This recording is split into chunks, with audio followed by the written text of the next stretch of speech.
Assalamualaikum warahmatullahi wabarakatuh. Hai rekan-rekan semua. Pada pertemuan kali ini kita akan membahas hijau itu keren pada UMKM dan juga praktik green economy.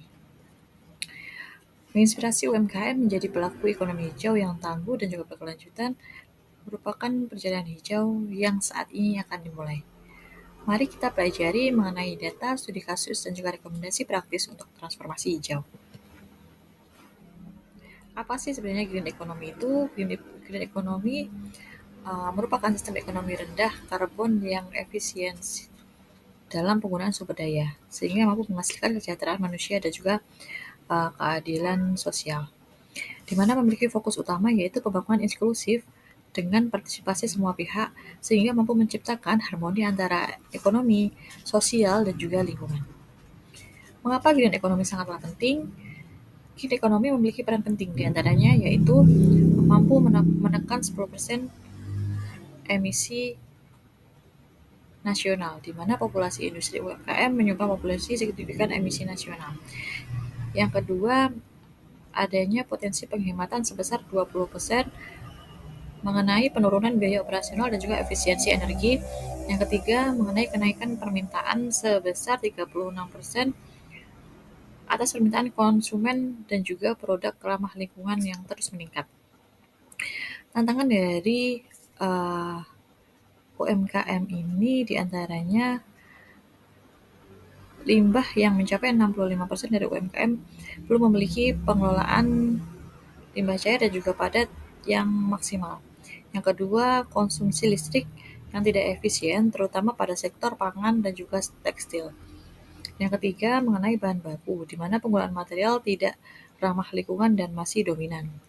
Yang terakhir, yaitu mengenai transportasi distribusi produk dengan jalur yang tidak efisien, sehingga meningkatkan jejak karbon. Adapun peluang UMKM di era green economy, yang pertama, adanya akses pasar ekspor sehingga nilai pasar produk ramah lingkungan mampu naik mencapai 3,2 miliar dolar pada tahun 2023. Kemudian sertifikasi Green Label, di mana mampu membuka pintu pasar premium baik domestik maupun internasional. Yang ketiga, kemitraan strategis dengan adanya kolaborasi besar yang memiliki kebijakan rantai pasok hijau. Dan yang terakhir mengenai efisiensi operasional yang mampu mengurangi biaya jangka panjang melalui praktek ramah lingkungan. Adapun kebijakan pemerintah terkait green economy sudah tercantum pada PP nomor 46 tahun 2007 mengenai instrumen ekonomi lingkungan hidup yang mendukung praktik bisnis berkelanjutan. Untuk dana insentif alokasi khusus untuk UMKM yang menerapkan praktik ramah lingkungan. Yang ketiga, kredit hijau memudahkan akses pembiayaan bagi UMKM yang berkomitmen pada ekonomi hijau atau green economy. Dan yang terakhir, adanya program pelatihan dan juga konsultasi dari Kementerian Koperasi dan juga UKM. Praktik green economy untuk UMKM diantaranya adalah efisiensi energi, penggunaan LED, dan juga pemanfaatan panel surya untuk operasional bisnis. Yang kedua, pengelolaan limbah, di mana pada pengelolaan limbah ini diharapkan mampu mempraktik daur ulang dan juga pengomposan sehingga mengurangi sampah ke tempat pembuangan akhir. Yang ketiga, bahan ramah lingkungan, penggunaan material organik dan juga terbarukan dalam proses produksi. Dan yang terakhir, rantai pasokan hijau, di mana kolaborasi dengan pemasok lokal untuk mengurangi jejak karbon transportasi. Adapun studi kasus UMKM fashion ramah lingkungan, yaitu ada UMKM Roroknes, UMKM asal Semarang yang mengelola eceng gondok untuk menjadi tas dan juga aksesoris fashion, di mana membantu inovasi hijau menggunakan pewarna alami dan dari kulit manggis dan juga secang, proses produksi limbah tanpa limbah-limbah yang berbahaya, pemberdayaan komunitas lokal dan sebagai pengrajin. Adapun dampak bisnisnya, omset naik menjadi 30% setelah menerapkan strategi pemasaran produk hijau. Studi kasus yang kedua yaitu mengenai UMKM kuliner yang berbasis lokal. Seperti contohnya ada kedai kopi Kulo, di mana kedai kopi tersebut menggunakan kemasan biodegradable dari singkong, sehingga mampu mengurangi sampah plastik sekaligus mendukung petani lokal. Yang kedua, sumber bahan baku lokal bekerja sama dengan petani kopi pada radius 50 km, sehingga menghemat biaya logistik sebanyak 15% dan juga mengurangi emisi transportasi. Yang ketiga, inovasi kemasan. Kemasan yang digunakan adalah kemasan makanan dan minuman dari pati singkong yang bisa terurai dalam 180 hari, sehingga mendapatkan respon positif dari pelanggan. Adapun contoh studi kasus selanjutnya mengenai UMKM pengrajin limbah. Pembunia dari Bali sukses mengolah limbah bambu menjadi produk kerajinan bernilai ekspor, sehingga mereka menerima penghargaan Indonesia Green Award pada tahun 2022. Adapun inovasi produk ramah lingkungan diantaranya adalah diferensiasi pasar, di mana keunggulan kompetitif melalui inovasi hijau. Yang kedua, eco packaging, kemasan biodegradable dan bisa didaur ulang. Yang ketiga, bahan baku organik, material bahan baku berkelanjutan dan juga terbarukan. Berdasarkan survei menunjukkan 43% konsumen Asia Tenggara memilih produk dengan kemasan ramah lingkungan. Peluang ini lebih besar dibandingkan UMKM yang inovatif. Adapun teknologi penunjang UMKM hijau atau green economy diantaranya adalah aplikasi audit energi, di mana menjadi solusi mobile untuk mengukur efisiensi energi bisnis.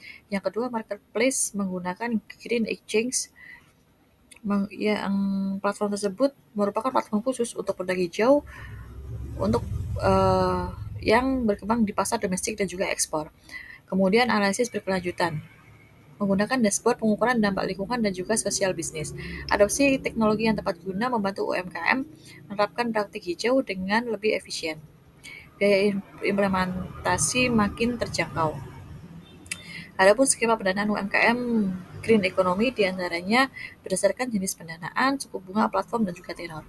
Berbagai macam pendanaan UMKM green economy sudah ada di Indonesia. Adapun pendanaan kredit program hijau dari Bank BRI, pembiayaan syariah dari Bank BSI, ada Begin Info dan juga crowdfunding lokal. Adapun manfaat dan juga reputasi untuk UMKM, yang pertama efisiensi operasional, pengurangan biaya energi, air, dan juga pengolahan limbah hingga 30% dalam jangka panjang. Tidak hanya itu, manfaat lainnya adalah loyalitas pelanggan. Konsumen semakin setia pada brand yang memiliki keberlanjutan yang kuat. Yang terakhir adalah akses pasar premium, di mana produk hijau bisa dijual dengan harga yang lebih tinggi, margin keuntungannya pun juga akan meningkat. Kunci sukses implementasi green practice, yang pertama berkolaborasi, sinergi antara komunitas, pemerintah, dan juga sektor wisata untuk menciptakan ekosistem mendukung. Yang kedua, edukasi berkelanjutan, di mana diharapkan mampu mengikuti pelatihan rutin bagi karyawan dan juga edukasi konsumen tentang nilai-nilai produk hijau. Dan yang ketiga, pengukuran dampak evaluasi berkala terhadap efektivitas praktik hijau yang telah diterapkan. Dan kunci sukses yang terakhir yaitu inovasi terus-menerus dengan adanya pengembangan solusi kreatif untuk tantangan lingkungan yang baru. Tantangan dan juga solusi bagi UMKM hijau. Tantangannya diantaranya adalah minimnya edukasi tentang praktik bisnis hijau, biaya awal implementasi yang cukup tinggi, kurangnya akses teknologi tepat guna, dan juga keterbatasan ahli teknis. Akan tetapi, di balik tantangannya itu juga memiliki solusi yang tepat sasaran untuk UMKM hijau. Di antaranya adalah sering mengadakan pelatihan gratis oleh Kemenkop ataupun UKM, subsidi alat produksi ramah lingkungan, pendampingan teknis oleh perguruan tinggi, dan juga komunitas belajar antar UMKM hijau. Adapun roadmap UMKM hijau di Indonesia yaitu pada tahun 2024 hingga 2022 menjadi fondasi penguatan regulasi dan juga insentif pendukung pembentukan ekosistem UMKM hijau pada 10 provinsi percontohan.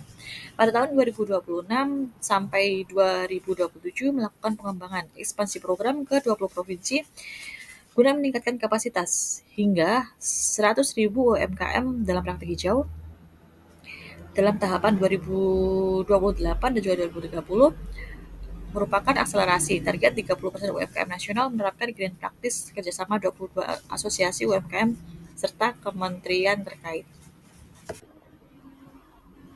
Cara UMKM melalui langkah sederhana. Yang pertama, audit sederhana. Guna identifikasi area yang bisa diangkat uh, keramahan lingkungannya. Yang kedua, pilih salah satu perubahan, mulai dari hal kecil seperti pengurangan sampah organik. Yang ketiga, melibatkan tim edukasi karyawan tentang pentingnya produk hijau. Yang terakhir, komunikasikan dengan cara memberikan informasi nilai hijau kepada konsumen sebagai nilai tambah. Memanfaatkan platform pemerintah dan juga komunitas digital untuk mendapatkan panduan praktis lebih lanjut. Adapun kesimpulan dan juga aksi bersama, UMKM hijau merupakan bisnis yang keren. Praktik hijau bukanlah beban tambahan. Ini peluang untuk menjadi lebih keren dan juga relevan. Bisnis berkelanjutan seperti ekonomi hijau menjamin keberlanjutan usaha sekaligus menjaga lingkungan untuk generasi mendatang. Masa depan bangsa, UMKM hijau berarti ekonomi yang cukup kuat, masyarakat yang sehat, dan juga negara yang memiliki daya saing. Mulai hari ini tidak perlu langkah besar, mulailah dari satu perubahan kecil dalam bisnis yang Anda miliki. Sekian pemaparan materi pada hari ini. Atas kurang lebihnya mohon maaf. Wassalamualaikum warahmatullahi wabarakatuh.